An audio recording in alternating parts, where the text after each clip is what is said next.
দেখো একটা গলার হার কিনলাম, খেয়ে এসে আরেকবার খাওয়া। Good morning. Good morning.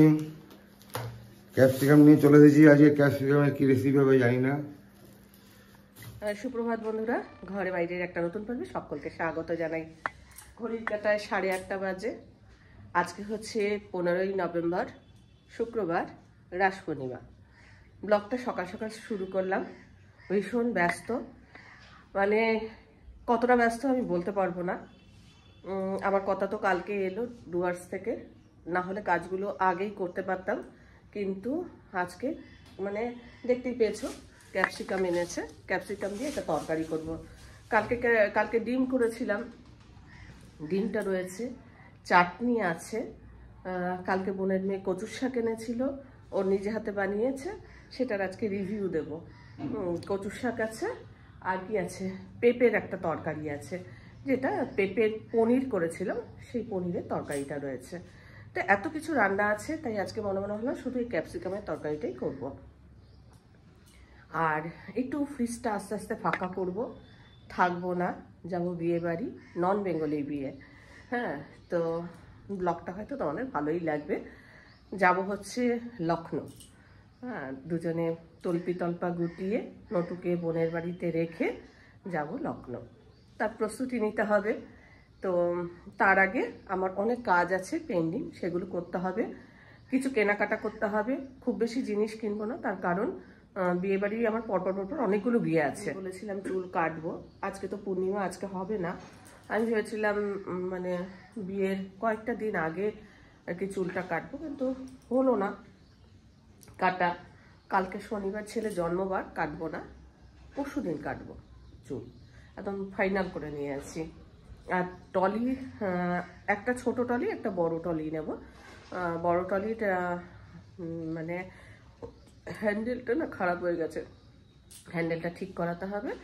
আর জিনিসপত্র প্ল্যান প্রোগ্রাম করতে হবে, কি কি নেব না নেব। নন বেঙ্গলি বিয়ে, তো কিরকম অভিজ্ঞতা সেটা তো তোমাদের সঙ্গে শেয়ার করব। আবার কদিন পর আরেকটা বিয়ে আছে, সেটা হচ্ছে আমার ভাগ্নির বিয়ে, সেটা ডিসেম্বরের 10 তারিখে, আর এটা হচ্ছে 25 তারিখে, মানে নভেম্বরের 25 তারিখ। তারপরে আবার বিয়ে আছে, কম সময়ের জন্য যাচ্ছি। বাড়িতে থাকবে হচ্ছে কাকুলি, আর নিচে তো অয়ন্তিকারা রয়েছে, কেবুদারা রয়েছে, প্লাস কাকুলি আর কাকুলির ছেলেমেয়েরা থাকবে। গাছে জল দেওয়া আছে, ঘরদোর পরিষ্কারও থাকবে, মানে ও পরিষ্কার টরিষ্কার করে নেবে। কাকুলি আমার একটা ভরসার জায়গা, কেননা কাকুলি দীর্ঘদিন আমার সঙ্গে রয়েছে, সেজন্য কাকুলি থাকবে। কাকুলিকে অনেকদিন আগেই বলা হয়েছে।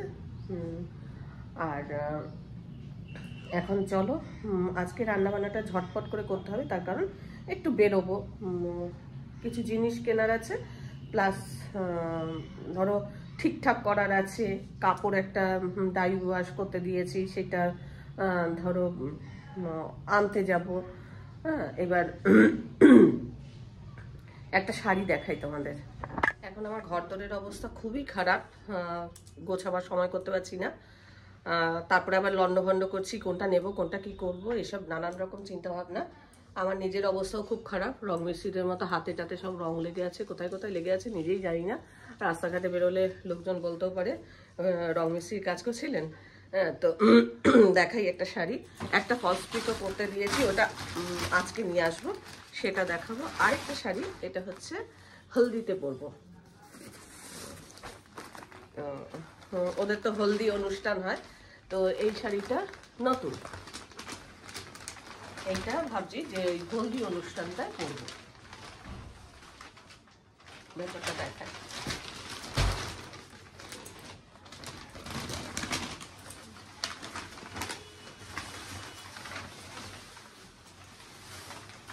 কাগজ থাক, এই যে দাঁড়াও,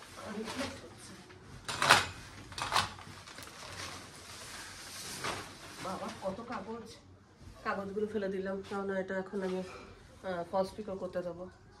হ্যাঁ, তো এটা সায়া আছে কিনা দেখতে হবে।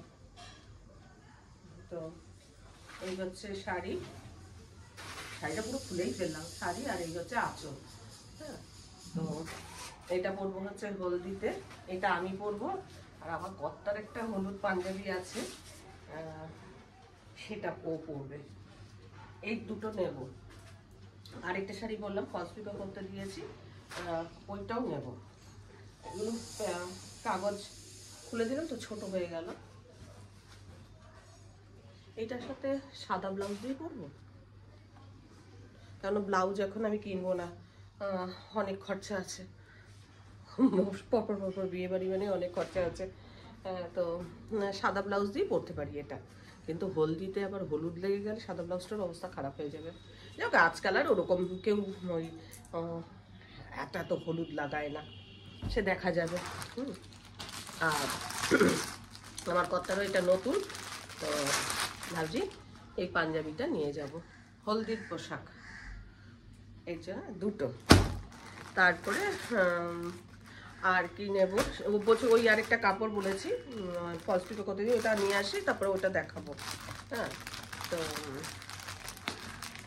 এটার সাথে সাদা পাজামা পরবে, ভালো লাগে। হলদি প্রোগ্রাম যাই না ওদের কিরকম কি অনুষ্ঠান হবে, আমি আমার মতো করে আর কি নিয়ে নিচ্ছি। বিয়ের আগের দিন আমরা যাব, আর ওর বাবার বিয়ের অভিজ্ঞতা, মানে আমার কর্তা গেছিল 12 দিনের জন্য ছিল। আমার বিয়ের পরে পরেই মনোজদার বিয়ে হয়েছিল। মনোজদা রেখা আমাদের বাড়িতে এসেছিল, তোমরা দেখেছো হয়তো, যারা ব্লগ ফলো করো তারা দেখেছো। তো ওর মেয়ের বিয়ে, তো আমার কর্তা আমাদের বিয়ের পরপরই ওদের বিয়ে হয়েছে। এবার 12 দিনের জন্য ওখানে গেছিল। তার অভিজ্ঞতা আমি বলবো তোমাদের শেয়ার করতে, বিয়েতে ওর বিয়ের অনুষ্ঠানের অভিজ্ঞতা হেসে মরে যাবে। মানে আমি তো সেদিন বলছিল আমি হেসে মরে যাচ্ছি, এত মানে আর রসিয়ে রসিয়ে বলছে, বেশ ভালোই লাগছিল। পাচ্ছি না কোথায় রেখেছি, বেশি গোছালে যেটা হয় আর কি। হ্যাঁ, তো যা পরে দেখাবো, যখন শাড়িটা নিয়ে আসবো তারপরে দেখাবো। একটু খুঁজতে হবে, এই জন্যই একটু আগে থেকে প্রস্তুতি নিতে হয়।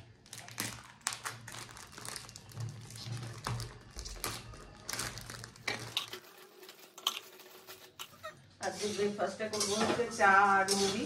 মুড়িগুলো একদম নরম হয়ে গেছে, সেই জন্য একটুখানি এই গরম করে নিচ্ছি, আর চা বসিয়ে দিয়েছি। আর কি বলতো, আমার খুড়শ্বশুরের বাড়ি যেদিন গেলাম সেদিন আমার যে সেলফি স্টিকটা মানে খুড়শ্বশুরের বাড়িতে রেখে দিয়েছি। এবার বিয়ে বাড়ি যাবো বা ধরো যে জার্নি করবো, আমার তো এখন সেলফি স্টিক দরকার। এবার ওরা যদি না আসে আমাকে সেলফি স্টিক কিনতেই হবে, সেটাই এখন ভাবছি যে খরচা আবার একটা এক্সট্রা হয়ে গেল, ওই খরচাটা করতে হবে। আর অনেকেই বলছিলে যে ডুয়ার্সে গেল দাদা, তুমি তো যেতে পারছে, এই কারণেই যাইনি। এরপরে আরো অনেক প্রোগ্রাম রয়েছে। আজকে মনোজদার বিয়ের গল্পটা করো তো। মনোজদার বিয়েতে কিচ্ছু দেয়নি, তখন বন্ধু বান্ধবরা কেউ কিছু দেয়নি, কেউ কিছু দেবে না। তো যাই হোক, এখন সেই দিনটা আবার পাল্টেছে মনোজদার মেয়ের জন্য। একবার ভাবছি ক্যাশ দিয়ে দেবো, একবার ভাবছি যে ক্যাশ দিলে যদি কিছু মনে করে কিছু গিফট আইটেম কিনবো। এবার ওরা আমাদের টেস্ট ওদের টেস্ট একটু আলাদা, এবার কি দেব নিজেই না ভেবে পাচ্ছি না। তো দেখি কি করা যায়, বুঝতে পারছি না। ক্যাশ দেওয়াটা, ক্যাশ দিলে কি ও নিজের মতো করে কিনে নেবে, বা ওর নিজের পারপাসে যেটা ইচ্ছা হবে কিনবে, বা যে পারপাসে ইউজ করতে ইচ্ছা করবে সেটা করতে পারবে। আর জিনিস দিলে হয়তো অনেক সময় পছন্দ হয় না, কি করবো এখন নিজে কিছু ডিসিশন নিতে পারিনি। কেনাকাটার ব্যাপারটা মানে গিফটের ব্যাপারটা মনোজদার 25th অ্যানিভার্সারিতেও আমাদের বলেছিল, কিন্তু আমি যেতে পারিনি, খুব রাগ হয়েছিল। আর এইবার বলেছে যে যদি না যাস, মানে আমাকে নিয়ে যদি না যায় তাহলে সম্পর্ক তো ছেদ, আর মানে কি বলতো, জীবনে তো আসবোই না, ছেলের বিয়েতে আসবো না। আমার ছেলে আসলে ওদের বাড়িতে ধরো মাঝে মাঝেই মনোজদার সাথে হয়তো বেরিয়ে যায়, বাবানের সাথে ওরা নিজের ছেলের মতো ট্রিট করে, বাবার ছুটি ছাটার দিনে ওদের বাড়িতে যায়, মানে ভালোবাসাটা পায়। এবার সত্যি কথা বলতে কি মনোজদার অ্যানিভার্সারিতে তো যেতে পারিনি, আর এবার না গেলে মানে একদম খুব রাগারাগি করবে, আর রাগারাগি করেছেও, মানে খুব বাবান গেছে এখনো তোর বাবা মা টিকিট কাটেনি এরকম করছিল। যাই হোক টিকিট কাটা হয়ে গেছে। কড়াইয়ের মধ্যে এখানে সর্ষের তেল একটু মাখিয়ে নিচ্ছি, চানাচুর, পেঁয়াজ কুচি। এই বিয়ে বাড়ি যাবো যে শীতের পোশাকও নিতে হবে, কারণ ঠান্ডা পড়ে যাবে, লখনৌতে হয়তো ঠান্ডা থাকবে। আজকে রান্না যেটা আমি বললাম ভিডিও করব ক্যাপসিকাম দিয়ে, ভিডিওটা কমপ্লিট হয়ে গেছে। কি ইনগ্রিডিয়েন্টস দিয়েছি, কিভাবে করেছি, তো এটা শঙ্করিস কিচেনে দেখে নিও। আজকে আর রেসিপি শেয়ার করলাম না। দেখতে দারুণ হয়েছে, খেতে সেটা আমরা চেখে বলবো, তোমরা বানিয়ে নিজেরা তারপরে ফিডব্যাক দেবে। ফিডব্যাক দিতে নাকি? হ্যাঁ, দেখে তো লোভনীয় হয়েছে, খেয়ে বলো। রিয়েলি ফার্স্ট ক্লাস হয়ে যাবে। কালকে কাঁচকলাটা কেমন খেয়েছিলে বলো? কাঁচকলা কেউ বুঝবে না, হ্যাঁ দারুণ হয়েছিল। জামাই ঠকানো যাবে। হ্যাঁ, এরপরে পনিরটা আরো। হ্যাঁ, পনিরটা আজকে রেসিপি শেয়ার করা হয়ে গেছে, কাঁচকলাটা শেয়ার করব। আর এইটা তো আরে কি খেয়ে নিচ্ছে, রুটি দিয়ে খাবে তো? রুটি শুধু দেখছো 11:35 বাজে।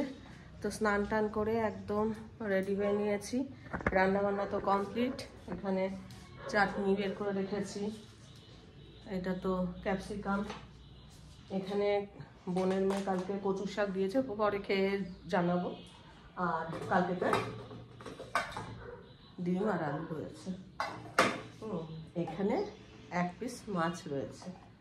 তো রান্না আর কিছু করলাম না, শুধু ক্যাপসিকামটাই করলাম। বিকেলের জন্য পেঁপের তরকারি আছে, যেটা কিনা পেঁপের পনির তৈরি করেছিলাম সেটা আছে। তো এখন এই যে কাজগুলো নিয়ে বসেছিলাম, এই কাজগুলো এইটা কমপ্লিট হয়ে গেছে, আরও কিছু কাজ বাকি আছে, সেগুলো আর মনে হচ্ছে হবে না এখন, মানে খুবই ব্যস্ত থাকবো। দুপুরে খাওয়া দাওয়া করে একটু ভাবছি বোনের বাড়িতেও যাবো, কালকে বোনের মেয়ে চলে যাবে। কালকে যাওয়ার সময় জড়িয়ে ধরে প্রণাম করে জড়িয়ে ধরে আদর করে বলছে মাসি কালকে যেও। আচ্ছা সময় পাবো না, প্রথমে ভাবছিলাম যে এসব কাজ করব, যদি সময় পাই তাহলে দেখি নটুকে নিয়ে দুপুরবেলা যাব, বিকেলের মধ্যে চলে আসবো। খাওয়া দাওয়াটা সেরে তারপর যাবো। তারপর কেমন কচুশা করেছে সেটা বলতে হবে না? দুটো কাজ করতে গেলাম, দুটো কাজই হলো না। রঞ্জিতটা দোকান খোলেনি, ব্যাংকে গেলাম, ব্যাংক বন্ধ। এবার বাকি কাজ দেখি কি হয়। রাস পূর্ণিমা মনে হয় সেই কারণেই বন্ধ, ব্যাংকটা তো সেই কারণে বন্ধ। এবার রঞ্জিতটা কি পুজো দিচ্ছে নাকি ভগবান জানে। আরেকবার যাবো। কাজ করতে গেলাম, অর্ধেক কাজই হলো না, একটা কাজও হলো না। পটো খালি মানে বাধা পেতে পেতে গেলাম, বাধা পেতে পেতে এলাম। নটুর সঙ্গে এখন ওই প্রেম, তারপরে উচিত ছেলে দুজনে খেলবে। তাই বললাম যে ঠিক আছে দাঁড়া, নটুকে পাঠিয়ে দিচ্ছি। গেটের বাইরে বের করবি না। হ্যাঁ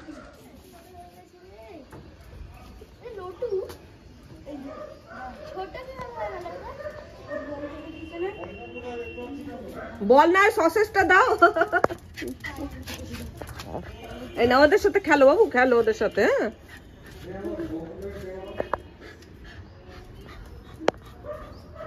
ঠিক আছে খেল, আমাকে আর পাত্তা দিচ্ছে না এখন।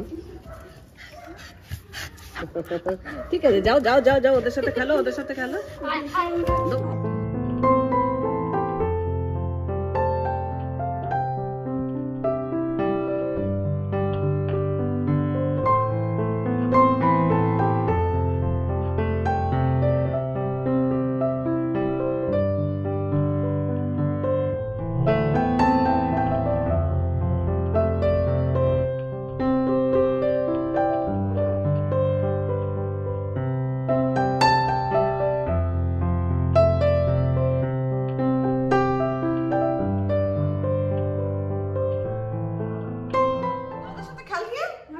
যা খেল গিয়ে, হ্যাঁ যা যা খেল।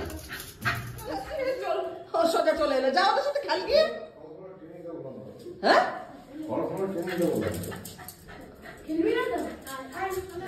দু একটা জিনিস কিনেছি, কিন্তু বেশিরভাগ কাজটাই হয়নি। তো এখানে নটুর জন্য কিছু ডগ ফুডস কিনেছি, কেননা নটুকে বোনের কাছে রেখে যাব। এমনি যেরকম খাবার দাবার সেগুলো তো দেবই, কিন্তু বাকি কিছু বিস্কুট ছোট ছোট কিনেছি। তার কারণ হচ্ছে অল্প অল্প করে বের করে খাওয়াতে পারবে। ওর এই যে বিস্কুট, আর এখানে এগুলো আগে খেয়েছে কিন্তু খাইয়ে দিতে হবে, আমার বোনের সুবিধা হবে, সেই জন্য এগুলো এসে দেওয়া। কেননা যদি কোনো কারণে খেতে না চায়, এগুলো খেলেও কিছুটাও এনার্জি পাবে, ভালো থাকবে আর কি। হয়তো মানে আমি বলছি ঘুরতে ফিরতে গালের মধ্যে একটা করে ঢুকিয়ে দিবি, তাহলেই হবে।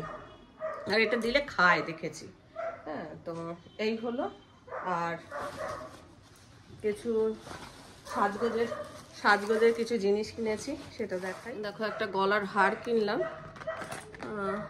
এটি ইমিটেশনেরই আর কি গলার হার, যাতে ওই বিয়ে বাড়িতে বেশ কয়েকটা বিয়ে বাড়ি আসছে, যার জন্য এরকম মানে কানের দুলটা এরকম পরে কেমন লাগবে কে জানে।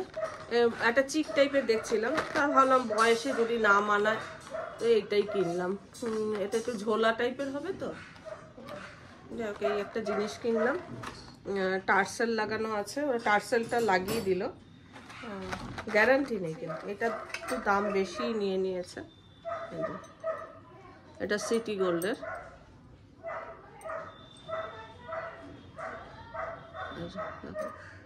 কেমন হয়েছে ডিজাইনটা একটু বললো। ভালো হয়েছে। চুড়িটা বড্ড রং চটে গেছে, দেখতে ভালো লাগে না, তাও পরে থাকি। এটাও পরে থাকা যাবে, সবসময় পরে থাকলে হাতটা জমজম করবে, তাই না বেশি একটা গয়নাগাটি পরে থাকতে পারি না। মনা চলে যাবে কালকে, তাই এসছি। আর এখানে এই জন্য ঢুকে টিপ পরিয়ে দিয়েছে, টিপ পরিয়ে দিয়েছে। মেশো বলেছে পাকা রাঁধুনিদের মতো কচু শাক হয়েছে, দারুণ হয়েছে। আর এগুলো কে করেছে, তুই না তোর মা? মা করেছে।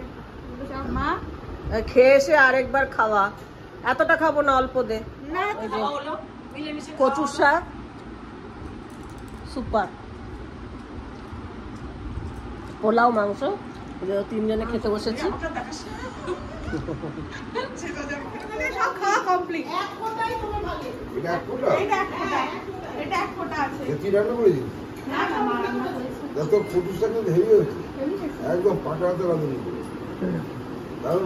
খুব খুশি, খুব খুশি। মাংস চামচ দিয়ে খাবে? কচুর শাক তো, হ্যাঁ এটা আলাদা কচু শাক, এটা ওর মা করেছে। হ্যাঁ, এটা শালির হাতে কচুর শাক। এখন করে নিয়ে আসছে লেবু চা, লেবু চা খাবো। এই যে খাচ্ছে কার হাতে আজকে, কার হাতে খাচ্ছে? খুব ভালোই খায় আমার হাতে। এই তো খাওয়া তো শিখে গেছে তো, খুব ভালো খাচ্ছে। ওলে বাবা, ওলে বাবা, এত খাবা, এত খাবা। বিক্কু খায় তো আমার। 11:05 বাজে, তা আমরা এখন ডিনার করছি। আমার কর্তা এখানে বসেছে ডিনার করতে, ওরও চোখ ঢুলো ঢুলো হয়ে গেছে, আমারও চোখ ঢুলো ঢুলো হয়ে গেছে। এডিট করছিলাম, এডিট করতে করতে খুব ঘুম পাচ্ছিল, কিন্তু এডিট করলাম মানে কমপ্লিট করলাম, আর মোবাইলটা ফাঁকা করবো করে, কারণ এই মোবাইলটা না একদম স্পেস থাকছে না, ভিডিও একদম শ্যুট করতে পারছি না। সকালে একবার টেস্ট করেছি, আর একবার টেস্ট মানে ভালোই হয়েছে, সকালে রিভিউ দিয়েছে। যাক, এটার ভিডিওটা আর কি এডিটিং করবো মনে মনে ভাবছি। আর যেহেতু কিছুদিন থাকবো না, যে কটা ভিডিও আপলোড করতে পারি রান্নার চ্যানেলে, আর ব্লগ তো আস্তে আস্তে আসবেই, মানে ঘুরতে যাওয়ার ব্লগ, বিয়েবাড়ির ব্লগ একটু অন্যরকম হবে, কারণ আমাদের বাঙালিদের মতো বিয়ে নয়, নন বেঙ্গলিদের বিয়ে। সেই নন বেঙ্গলিদের বিয়ের একটা অভিজ্ঞতা আমারও হবে, তোমাদেরও শেয়ার করব। যা যা আমি দেখবো তাই শেয়ার করব। হয়তো ভাষার প্রবলেম হবে, আমি যে সুন্দর হিন্দি বলবো না, বলো একদম হিন্দি বলতে পারি না, ওইসব উল্টোপাল্টা বলবো, ওরা মানে বুঝতে পারবে কিনা খুব সন্দেহ আছে। হ্যাঁ, কুছ বলতে পারতা হ্যাঁ, এরকম টাইপের। যাই হোক, এখন মানে এইটা বলবো ভাবছিলাম, মা হলে আমাদের দুজনকে দেখে বলতো পুরো চোরের মতো চোখ হয়ে গেছে। চোররা রাত জেগে চুরি করে তো, আর সকালবেলা চোরেদের চোখগুলো নাকি ঢুলু ঢুলু হয়, সেই জন্য চোরেদের মতো চোখ। আর আমার ছেলেকে যদি বলতো কি যে রেগে যেত কি বলবো, হয়তো ওর মানে ঘুমের এরকম ভাব দেখতো, মানে পুরো দেখ জোরের মতো চোখ, কি যে রেগে যেত কি বলবো, তাই না? বাবান খুব রেগে যেত, খুব হয়ে যেত। আমার আবার আজকে সেটা মনে হচ্ছে মার ওই কথাটা। যাই হোক, আজকে ব্লগটা আমি এখানে শেষ করছি। ব্লগটা দেখে ভালো লাগলে অবশ্যই একটা লাইক দিও, প্রচুর প্রচুর শেয়ার করো। আমার চ্যানেলটা ভালো লাগলে অবশ্যই সাবস্ক্রাইব করে আমার পাশে থেকো। আজকের পর্বটা আমি এখানে শেষ করছি। দেখা হবে নতুন একটা পর্ব নিয়ে, নতুন কিছু নিয়ে। ততক্ষণের জন্য টাটা।